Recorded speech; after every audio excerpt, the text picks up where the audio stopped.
Hi, how you doing? Monster kill. Monster kill. Monster kill. Monster kill. This is the Gamertron, and welcome back to the Gamertron Show. So, not too long ago, I reintroduced myself with a classic first-person shooter franchise. A first-person shooter that, like many games that came out in the late 20th century and the early 21st century, changed everything when it came to the gaming culture, the industry, and the standards that gaming would hold on to. And of course, one of those games is Unreal Tournament. Funny story, when I first got my real gaming PC back in 2009, there was a free game already installed on the hard drive, and that was Unreal Tournament. And as much as I played a lot of the newer games that came out in 2009, and a bit earlier and later, one game I always came back to, despite it being an almost decade-old game, Unreal Tournament. Eventually, somehow, one way or another, we accidentally uninstalled Unreal Tournament, and we didn't have a disc or anything to reinstall it, so it was lost for the longest time, and I just went not playing Unreal Tournament for years. But recently, this year, 2016, I finally, don't know why it took me so damn long, repurchased and have started replaying Unreal Tournament again. And oh, what a video game it is! With such smooth and tight controls that rival the games even coming out to this day. Satisfying and fun weaponry, creative and cool, multi-leveled, well-designed maps, and just a list of positive things and things that Unreal Tournament did right. The list just goes on and on. And I've noticed something playing a lot of the newer games of today and going back to Unreal Tournament. Now this is an obvious no-brainer, but a lot of games today, especially multiplayer first-person shooters, are heavily inspired by Unreal Tournament. How can they not? Unreal Tournament was Call of Duty before Call of Duty was Call of Duty. It was the game everyone was playing and everyone was talking about in the early 2000s. It was the multiplayer shooter. Before the rise of the two rival military first-person shooter multiplayer games, Call of Duty and Battlefield, there was Unreal Tournament and Quake. Today, Call of Duty and Battlefield are household names. Before, Unreal Tournament and Quake were household names, and there was a good reason. While a lot of elements and mechanics and just inspirations in general from Quake have really died down, with the exception of my new favorite game of all time, the new Doom, elements, aspirations, and inspirations of Unreal Tournament still live on in a lot of games today. And I only just started realizing this after returning to Unreal Tournament and going back to the games I've been playing recently. It's a real unique and fascinating experience coming to the realization that this game you're playing right now that came out over a decade ago was the foundation, the building blocks for a lot of games today, especially, of course, first-person shooter multiplayer games. However, not just first-person shooter multiplayer specifically. Now just giving a few examples of games that I've started to realize have heavy inspirations from Unreal Tournament. Games like Warframe, Overwatch, Battleborn, Titanfall, Doom,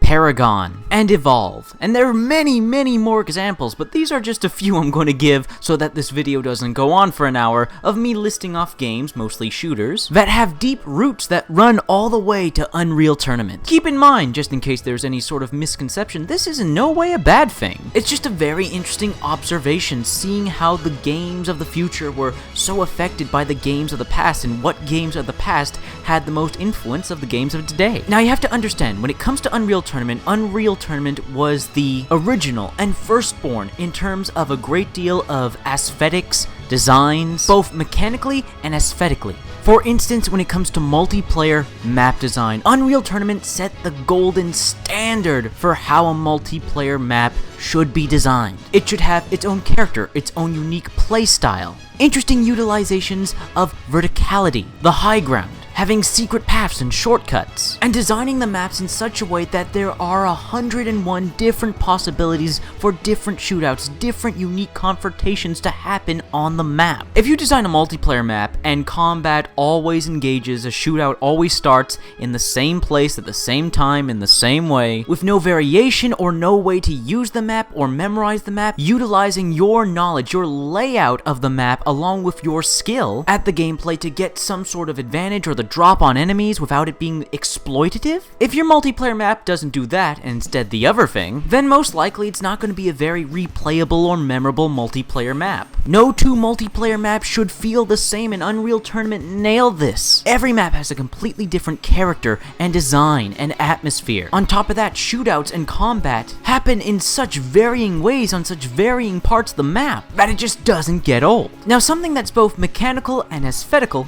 that Unreal Tournament nailed on the head was having combat be engaging, especially in terms of shooters, through the visuals and the control, the feel, and options you have during combat to keep you completely engaged and immersed in it. When a shootout erupts in Unreal Tournament, and that's all the time, adrenaline starts to flow and the cogs in your head start turning. When you get shot at, of course you act in self-defense, attacking at the attacker, but at the same time you're thinking, do I want to move left? Do I want to move right? Do I want to fall back? Do I want to switch to a different weapon? Do I want to get right in their face or lure them into some teammates? With military shooters like Call of Duty and Battlefield, those kinds of options, that kind of variety, that kind of strategy in gameplay and combat scenarios is extremely limited. Usually it boils down to, you see the enemy kills you. You see the enemy, you kill the enemy. Other shooters nowadays, though, have taken the Unreal Tournament approach. When engaging in a shootout, when engaging in combat, give the player a ton of options. With games I previously mentioned, like Overwatch, Battleborn, Paragon, Evolve, when getting into a fight, you don't just have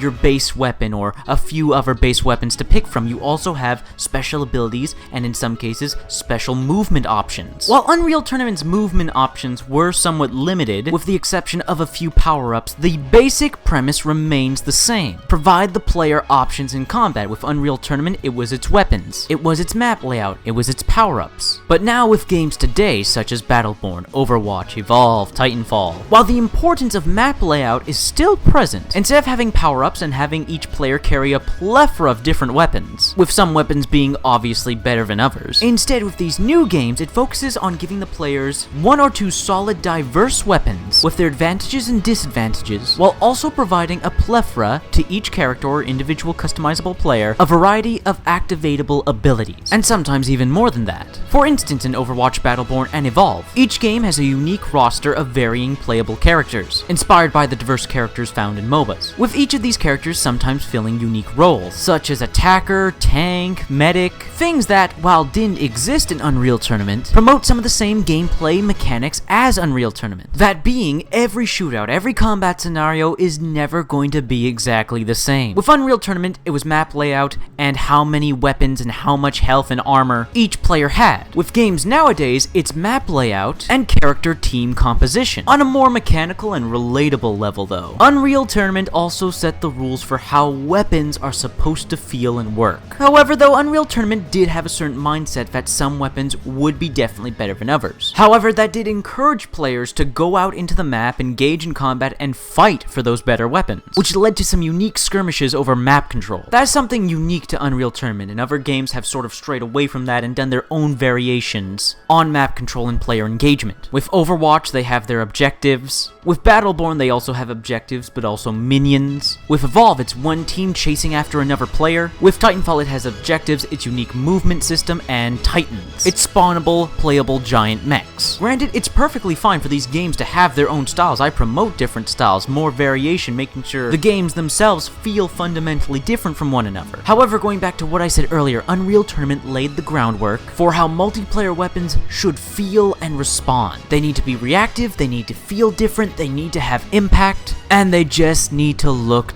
damn cool. Something that I'm glad to see most AAA shooters have been living up to. I mean, weapons like the minigun, the sniper rifle, the rocket launcher, and the oh so good flak cannon were the apex of what players wanted from their multiplayer shooter weapons. And the weapons in most shooters nowadays have been living up to that standard. I mean, the weapons in Overwatch, the weapons in Battleborn, the weapons in Evolve, the weapons in Doom. Oh, so good. So good. Feels so good, man. However, to be blunt and honest with you all, the thing I have noticed inspiring most games nowadays from Unreal Tournament are the aesthetics and visuals and character designs of a lot of games nowadays. I look at the playable characters in Overwatch, in Battleborn, in Evolve, and of course, funny enough, In Epic Games, the developer of Unreal Tournament, in Epic Games' latest game, Paragon, the inspiration from their old work is beyond apparent. You see, the thing about Unreal Tournament is, it combined a variety of art styles from a variety of science fiction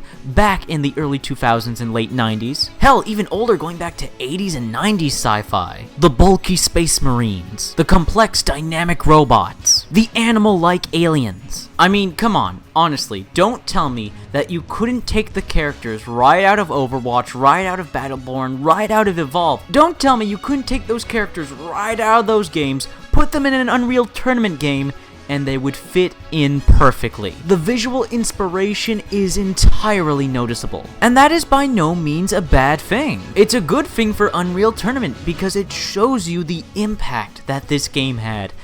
And oh man, did Unreal Tournament have quite an impact on gaming, and I'm glad to see that with a new Unreal Tournament in the works, Unreal Tournament 4 or Unreal Tournament, whatever they plan on calling it, is in the works, and has a free alpha available right now that anyone can sign up for and play. It's real cool, it's real humbling to see video game history just come full circle. And just before I end the video, one last little tidbit of information that I noticed. You noticed how games like Unreal Tournament and Quake Free were some of, if not the first multiplayer game to include playable female avatars? And then with the rise of games like Medal of Honor, Battlefield, and Call of Duty, that went away for several years. Even with other new sci-fi shooters, like playable female avatars was not a thing for a while. In the mid to late 2010s and then after 2010, we saw more female avatars come back into multiplayer. I don't know. I found that very odd. Granted, I could be completely wrong, that's just my own personal observation, but it was also kind of cool how Unreal Tournament was one of the very first games to be completely like gender equal, and this was way before the rise of third wave feminism and all the gender obsessed lunatics on the internet. Oh no, I just find that very curious. However, that has been a video talk about Unreal Tournament and the shooters of today that were inspired by Unreal Tournament, and I just want to praise multiplayer shooters for a while. I hope you all enjoyed the video. If you did indeed like the video in any way, shape, or form, please hit the like button. Hitting the like button helps you, helps me, helps everybody involved with the video. If you hit the like button, please leave a comment. What are your thoughts, feelings, and opinions on Unreal Tournament and all the games I mentioned that I see to be inspired by Unreal Tournament? Let me know your thoughts, feelings, and opinions in the comment section below. I love reading comments. Get nearly enough comments. Please leave a comment. If you want to help out and support this video, then please share it on social media, Twitter and Facebook. And if you want to help out and support me directly, then please consider pledging and becoming a patron on my Patreon. Anyways, guys, that's been a video, and I will see you all later.